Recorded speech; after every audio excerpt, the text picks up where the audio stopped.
for the young whippersnappers, Nate Shieldhouse and Grant Udinski. Yeah, they're going to be really good head coaches someday, but they're really, really green. It's Daryl Ryder and Nick Bedone. We're in for the boys who have the day off. The Ken Carman Show with Anthony Lima. Of course, I usually pop on this hour every Friday, brought to you by Scheibin Jewelers, Cleveland's premier jewelry store. You got 4 hours of me this morning. Lucky you. Nick, too. You're even luckier because Nick is here. We are fighting over the fact that I am less than enthused about the Browns going with young, unproven dude again, because they just have such a great track record. And if there's ever a franchise where I want a young up-and-comer to learn how to be an NFL head coach, it's Cleveland, Ohio, because the Browns just do it so well. The on-the-job training these guys are going to get from Andrew Berry, I can't wait. Sarcastic enough for you? I mean, I just don't get why we have to just disparage it before it even starts. I at least want to see how it starts. Because I've seen this movie 8 times before. I just think that this one could be different. Okay, I chose one of my New Year's resolutions was more positivity, so I'm choosing to be positive about this. All right, mine was not more positivity. Mine was to call it the way I see it. This is like dating. Maybe this one will be better. The last one was a train wreck. Let's do this again. Ain't it fun? So I think this is where you and I are on different pages because I'm pessimistic about the process. I think they like both Udinski and Shieldhouse, which are both young, offensive-minded head coaches, which is the direction that I wanted to see the Browns go. I'm optimistic about the candidates that they're meeting with. I'm pessimistic about the process. Because process to me has made no sense. That if you want to hire Grant Udinski, if that's your guy, you should be able to hire him today. If Nate Shieldhouse is your guy and you want to hire him, depends on what happens with the Rams in the Super Bowl, right? But you want to at least give him that handshake agreement, hey, go win the Super Bowl and this is going to be yours. But they cannot do that in the current climate. And you're starting to see teams like Buffalo. They're going to be able to do that next week. They're going to be able to hire their next head coach. So I do think Browns fans have the right to be a little bit worried about the process. But at the same time, I'm not going to disparage any of the candidates before they actually arrive in Cleveland. Yeah, I mean, the Bills are going to get their Rooney Rule requirements out of the way. Mike McDaniel, who did not want to do the Browns a solid, an interview here on Tuesday because he was no longer interested in head coaching jobs and signed on to be Jim Harbaugh's offensive coordinator. Well, magically, all of a sudden, he's interested in head coaching interviews. He's now going to interview with the Buffalo Bills today and help them out. I don't think that there's any chance he's getting that job, but he's going to do them a solid and help them Why do you in keep their saying process. He's going to help them out, though? I mean, they have Josh Allen. We have nothing here at quarterback. The details. Nick told me earlier I shouldn't be focused on those things. Well, that's his resolution is don't focus on the details this New Year's. But the facts are the facts. Josh Allen's an MVP. Okay. And did you not hear? We have a bevy, an overflowing cup of young offensive talent here named Quinshawn Judkins, Dylan Sampson, and Harold Fannin Jr., and not one. None of those guys play quarterback. First-round None of those picks. guys play quarterback. Well, okay, those guys have our team has an albatross in the quarterback room. None of the other ones do. We're 42 deep. Hey, 42 deep. 42 deep. Right, that's what we do on this show. We chant. I'm not doing it. When everybody... We are a chanting show. When everybody was, trying to inflate air into the tires of Dylan Gabriel, that when the Browns double-backed and draft Shedeur, wasn't it Mike McDaniel and the Miami Dolphins that wanted to coach Dylan Gabriel? So what happened? Dylan Gabriel isn't God's gift to football like we thought? Hey, listen, do you think it was Mike McDaniel and the Miami Dolphins, or do you think it was Miami going, hey, we've got one short left-handed quarterback, let's get another one? Hey, listen, I'm willing to send Dylan Gabriel anywhere anyone wants him. The issue is Atlanta only has 4 draft picks. I thought wherever Stefanski went, Shedeur, or Gabriel could follow Stefanski to his new home. The issue is Atlanta can't afford to do that. They don't have a first-round pick. They only got 4 picks total. Oh, I just had a theory pop into my head. What if that's why they let Tommy Reese out of his contract to go be Stefanski's offensive coordinator? Oh, going to take phone a favor? Yeah. Give me another 5th-round pick. Oh, a late-round pick swap would do this town wonders. Oh, you know what? I loathe 7th-round picks. I would take a 7th-round pick for Dillon Gabriel. I would take an air compressor for Dillon Gabriel. I would take a tackling dummy. One of those sideline heaters for Dillon Gabriel. They don't really need those in Atlanta. It's a dome. I would take a bench warmer for Dillon Gabriel. Well, now you've got it, Daryl. Now you're in my zone. All right, top 3 things you take. It has to be 3, Nick. I don't know if you've power ranked before. I'm gonna go tackling dummy number 3. Okay. I'm gonna go because I don't want the draft pick. I'm gonna go air compressor 2. Okay. And bench warmer number 1 can be a player or an actual bench warmer. A bench that warms. Yes. Okay. I'm gonna go number 3. A can of Pringles. The original Pringles, not any of these new flavored ones that they're putting out. Number 2, I'll take a bag of footballs. If I can't get an actual thing for Dillon Gabriel, I'll at least take a bag of footballs. And the number 1 thing that I would want for Dillon Gabriel is Xavier Watts, free safety out of Notre Dame, who the Browns should have drafted over Dillon Gabriel, and he wound up on the Atlanta Falcons. I'll take that guy because that was the guy that they should have drafted with the 94th overall pick over Dillon Gabriel.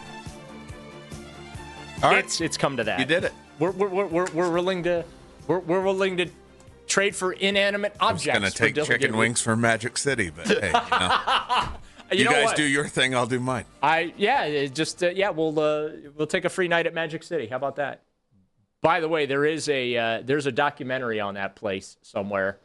And Jason Lloyd's still one of the 4 articles he's written in the last decade that he's actually published. But the what did Jason the week he do? spent at the Super Bowl in Atlanta, traversing the gentlemen's clubs, it's a top one. Listen, I respect all the stars that participated in the Magic City documentary that is on one of these streaming services. You'll just have to do your own research. If they would like to sponsor the program, I'd be happy to tell you which one, but I do not believe they are a current sponsor. Therefore, no free rides on the Ken Carman Show with Anthony Lima when I'm filling in. 216-474-0092. A lot of conversation about the coaching. I have some theories, Nick. I want to throw your way because I've done enough. You're right. Fair critic. I've done a lot of complaining this morning. And I need to bring tangible solutions to the table. So, one theory that I have, the Browns are going to end up with both Grant Udinski and Nate Scheelhaase. Udinski head coach, Scheelhaase gets a promotion. Instead of having to basically transcribe Sean McVay's brilliance there out in Los Angeles, he gets to come to Cleveland and be the offensive coordinator and call plays here. It would be a step up. That is the one thing with Scheelhaase is that he is really 2 jobs away from being the head coach. He is an offensive coordinator. That's usually the next progression in offensive stepping stone and then head coach. And he also just doesn't have a lot of NFL experience. This is only his 2nd year with the Los Angeles Rams. Like, you look at some of the other candidates, like Tommy Rees, it would technically be a more qualified, quote-unquote, candidate than Nathan Scheelhaase. So that's the one thing that gives me pause with him is he is super green and super inexperienced, and I do wonder if he would entertain a coordinator job. You know what else you've got to be a little bit leery of with him is that, according to reports, his meeting with the Steelers went phenomenally. And I wonder if they're trying to orchestrate a world where they could hire Mike McCarthy and steal your logic right there to bring Scheelhaase in as McCarthy's OC. So they have that kind of old guard Pittsburgh. We're going to get the experienced head coach, but then we could have some of this new McVay lifeblood at OC with Scheelhaase leading the offense. I wonder if that's kind of what they're thinking in Yinzertown as well. Well, I already have the pit in my stomach feeling that the Jesse Minter hire by the Baltimore Ravens is not going to go well for the Browns. They've got basically the younger version now of John Harbaugh. They fired John Harbaugh only to hire one of his proteges. Well, and I saw that that video was going around X yesterday when they made that official. That when he was, stormed the Ohio State fans in the sideline, and he was waving to him, and he was waving to him. So yeah, some of the stuff for the rivalry is already a little bit pre-written with Jesse Minter, especially because he stood up the Browns yesterday. I think there will be a lot of fans that want to see the Browns beat Baltimore twice a year, a little bit extra now. Well, I'm going to defend him. He didn't stand him up. He was negotiating his contract with the Ravens. Like, I can't hate on the guy for saying, hey, sorry, I can't make the interview because I'm negotiating to become the Baltimore Ravens' next head coach. You would hope, and I don't think this is going to happen, but you would hope that if things go well with Udinski today, he pulls a McDaniel and a Minter on Buffalo and tells them Sunday, hey, I'm not coming. So, right? Yeah. You would hope that he would just cancel on the Bills if he leaves today with a good feeling of either saying, hey, I'm going to go back to Jacksonville and spend another year time on task at my job at OC, or I'm going to go be the next head coach of the Browns. Did you just drop a time on task on a Friday? Yeah, like another year on the job is what I meant. So any faithful listeners to the Sunday show with Nick and I know that we are a welcoming show. We take calls from across the country. We've gotten calls from California, Washington, Texas. Gerald is in, I guess, West Virginia right now, if I'm reading this correctly. Gerald in West Virginia. Good morning. You're first up on the Fan. How you doing, Gerald? Good. How are you guys doing today? Good. What you got for us? Okay, so kind of like what you said, they need somebody who's an established voice, who's got a good resume, who has some experience. What they need and what they're looking for are two different things. Mm-hmm. They need a drill instructor. They are looking for a guy to more fall in line with their plans and what they have going for them. Yep. And then you have Andrew Berry, who we know has a tendency to overdraft players, overthink things, draft the wrong position when they're looking for talent. And like you said, they do not have a bevy of offensive talent. They need to rebuild the offensive line. They have a good running back who's coming off a major injury, but they do have a tight end. They got work to do, and thanks so much for the call, Gerald. There's no question they got a lot of work that they have to do, and this new young head coach, who I think it's going to be a young head coach, I don't think it's going to be Jim Schwartz. I don't think it's going to be Todd Monken. They got their work, cut out for them. But today, it's all about Grant Udinski selling himself to the Browns and how he's going to get this thing on track. They're still looking for their next head coach. Grant Udinski's going to talk to him today. Then, sometime next week, Nate Shieldhouse will talk to them. The Rams pass game specialist / Sean McVay transcriber. Now, the nightmare scenario is that they get neither one of these guys? No, because they will. But the nightmare scenario, I think, I think Udinski's going to show up today because they said that the first interview with him went really well. It was remote, lasted 3 hours, like really positive stuff there. So they maxed it out. I think he shows. But if Shieldhouse doesn't show up, because that one has not been scheduled. We believe it's early next week, right, but we don't know the exact day because he's a little busy. He's got some fish to fry. Pass game coordinator. I got a pass game to coordinate here with Matt Stafford and Puka Nacua. So he's a little busy right now. But that would be like the nightmare scenarios. If they hadn't really heard from him, okay, he's getting ready for the NFC Championship game, ready to do this interview Monday, Tuesday, come to Wednesday, come to find he's going to go be the Steelers offensive coordinator with Mike McCarthy. Like that would probably make me crack. Yeah, and that would be, of course, the Browns' luck. I do believe Jim Schwartz is the fallback option. If they can't get the guy they want, they've got him in-house. They can just promote him, and then they'll fire him in a year or two. So you said that piece with Schwartz. Like, to me, if they hire Jim Schwartz, that would be the most lame duck hire that you could possibly make. Because this year, when they fired Kevin, Jimmy Haslam said that he felt like the talent on that this roster was too talented for 8 wins over the last 2 seasons. Well, with Jim Schwartz, who would be a defensive-minded head coach, who, by the way, is the reason that they were able to win those 8 games, it would feel like you're probably signed up to win 8 more games over the next 2 years, and then you probably fire Jim Schwartz and you're doing this all over again. If not in 2027, I could see a real world where the defense isn't what it was this past year. The offense isn't going to have some night and day growth, regardless of what they do at coordinator, because you're still looking for a permanent solution at quarterback. You're still looking for pass catchers. You're still looking for offensive line. They would just, 2027, they would say, hey, Jim, this hasn't worked, and we're going to go in a different direction. And then we'll get another speech from Jimmy Haslam about how we're not tolerating losing, even though that's all you've done since this franchise has come back, and done it in a very painful fashion, as in the product on the field is unwatchable at times. In the last 2 years, at least from an offensive perspective, in a league that is driven for offense, it's been unwatchable. And the reason for that is you don't have a quarterback. And I said this after they fired Kevin Stefanski. I maintain it. It doesn't even matter who they hire. You know what? All these guys know X's and O's and schemes and game planning and personnel, and they know all that stuff. That's not even in dispute. It doesn't matter if they don't have a quarterback. And until the Browns get that figured out and solved, and listen, to your point earlier about, hey, you just got to keep taking your swings. Well, they've taken 42 of them. And they've taken 13 of them in the last 6 years. And they're 0 for 42. Baker was the closest they came.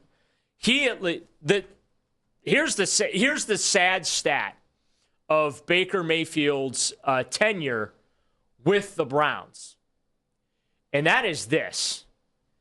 His 53 consecutive starts, including the playoffs, were the most since the late 70s and early 80s. Brian Sipe.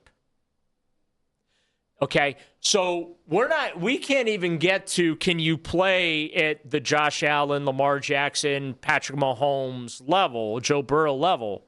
It's, can you just even be available to show up every Sunday? That's the ground floor. It's, can you show up? Then it's, okay, now we're going to fight over whether or not you're good enough to get a big contract and be the face of the franchise for years to come. We at least got there with Baker. Now, the ultimate verdict was, the answer to that is no. But then they compounded the problem. They traded one knucklehead for another knucklehead who came with the worst of the worst baggage you can possibly imagine. And they said, yeah, let's sign us up for that at $230 million fully guaranteed. And then Deshaun hasn't been available. So until they get this thing figured out, they're dead where they stand, regardless if they hire Nate Scheelhaus and he turns out to be the next Bill Belichick, whether they hire Grant Udinski and he turns out to be the next Sean McVay. So here's what I would do. This, to me, is actually a lot simpler than what we're making it out to be. I would hire Udinski because he has the proven track record of working with retread quarterbacks with Sam Darnold in Minnesota and younger quarterbacks in Trevor Lawrence in Jacksonville. I'd make him the head coach, and I would see what you could get out of the quarterback room this year. And nobody wants to hear that. I get it. But I would start the season with Shedeur. If he ain't it, I'd see if Deshaun Watson could be a retread, and I got an inkling how that's going to go. With the 6th pick in the draft, I'm trading back, and I'm getting another first-round pick in 2027. And then in 2027, I'm armed with 2 first-round picks if I need to make that jump up and get Udinski, his franchise guy here in Cleveland, in the first round. Because we could sit here and we bemoan the fact that they've been through 40-some starting quarterbacks since 1999. The big stat there, though, is not many of those dudes in the 40 were first-round picks. You got Johnny Manziel was a first-round pick, Tim Couch, obviously, Baker Mayfield, Brandon Weeden. That's about where the list ends. of first-round picks of those 40-plus quarterbacks. So I think until you really take a serious swing in the first round of the NFL draft, you can't say that your new head coach with these quarterbacks have been an abject failure. Whoever you're getting ready to hire here, you got to at least give them a premium young quarterback for them to develop. So two things. It can't be the first overall pick. It can't be the number 22 overall pick, and it cannot be a third-round pick. The 22 overall pick is absolutely cursed. That's a non-starter. There are parameters that we need to firmly set in place when it comes to where the Browns are picking this quarterback. We'd be kosher with the second pick, third pick. What, second round pick? No, second overall. Yes. I want it to be a first-round draft pick. Like, to me, second-round pick, like Deshaun Kaiser was a second-round pick that the draftniks tried to float up as, young and green and could use another year of school and could use to sit behind a starting quarterback. Hey, they took him the year after we trusted him in taking Cody Kessler. Right. Like those guys are unserious. I need a first-round pick quarterback. This year, that's not happening. We know that to be true. We know that to be fact, unless they fall in love with Ty Simpson, which I don't think would be the right maneuver. How about some Dorian Thompson-Robinson? Can we find his protege or whatever? Can we get DTR 2.0? Did you see Kyle McCord this week wound up in a new home? He didn't even make it a year in Philly either. Neither did DTR. Didn't even make it the whole offseason in Philly. McCord wound up with the Packers, I think. Sticking with the MC theme, McCoy. Can we get the next Colt McCoy, please? Or how about another MC, McCown? Yeah, maybe he could come to town as an OC. No, we need the Charlie Fry guys back. Oh, Mid-American Conference. We need a little action. That draft had 3 MAC quarterbacks selected. Just whatever you do not bring back Spurgeon. Between Fry, Cribbs, Roethlisberger, Mid-American Conference was a hotbed at one time. It really was. Let's not do Dylan Gabriel again. Nope. And I think the jury is kind of still out on Shedeur. So what's scaring me, though, because I do like Udinski. I like that he's got this proven track record with quarterbacks. The Buffalo Bills, head coaching interview schedule is set. They're going to meet with Mike McDaniel today. Yeah. In Florida. So they're going to him. And then they're going to fly to L.A. No, then they're going to fly to L.A. But Schefter just quote tweeted his own thing. All the Bills head coaching interviews this weekend will be conducted in person in Florida. So Udinski is going to be their closer Sunday in Florida. Oh, boy. So you could just, if you're Buffalo and Udinski's your guy, you could just keep him in Florida, get that contract worked out, and never leave Florida. Nothing says, please don't find out what it's really like in Buffalo, like holding all of your interviews in Florida. Yeah. Is that where we've gone wrong, Owen? Should the Browns have rented a couple of hotel rooms? I've got a guy down in Fort Walton that can get him a good deal on a condo. Right? The condo, yeah, they need to set up maybe a timeshare down 10. there. We can get him in. You know what? I gotta stick up for the Bills in this case. They're getting out of Buffalo while they can still get out of Buffalo to do these interviews, because odds are getting into Buffalo would not be the easiest of things to do. So I actually, I have to defend the Bills in this case. And just logistically, McDaniel, I have to imagine, is probably in Miami still, because that's where he was the coach. Then they're meeting Saturday with the Dolphins' defensive coordinator, Anthony Weaver, who I have to imagine is in Miami, and then Udinski, who's been in Jacksonville. So you know what? That's just great planning on their part. Good logistics. I do envy that, because logistically here, we have a big question mark unless they've done an interview with somebody that nobody knows. I proposed David Shaw earlier today.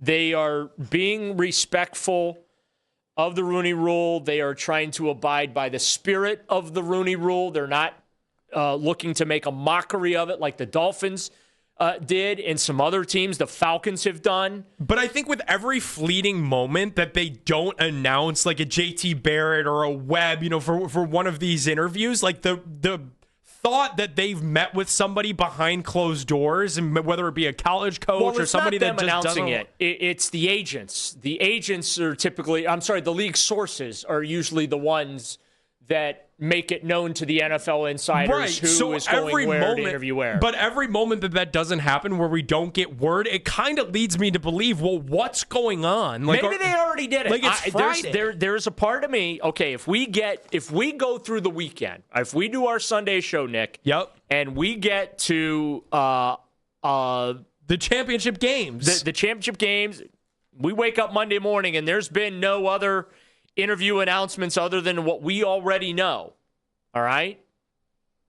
That will, to me, signal they did one in secret. They talked to a college coach in secret. They'll write the name down on the paperwork that they have to file with the league office. There will be a couple people in the league office that know, and Jimmy Haslam and Andrew Berry, and that'll be the extent of it. Because you don't want to mess with the transfer portal. You don't want to mess with the NIL if it gets out there. These college coaches have to keep that stuff buttoned up. And their agents want that stuff kept buttoned up too. See, when you don't want it buttoned up is when they're looking to make the move. Right, when they want to apply the pressure. When they want to either apply the pressure to get a new contract where they're at, or to make the jump to the NFL. That's when that kind of stuff tends to pop. Look at the Notre Dame situation.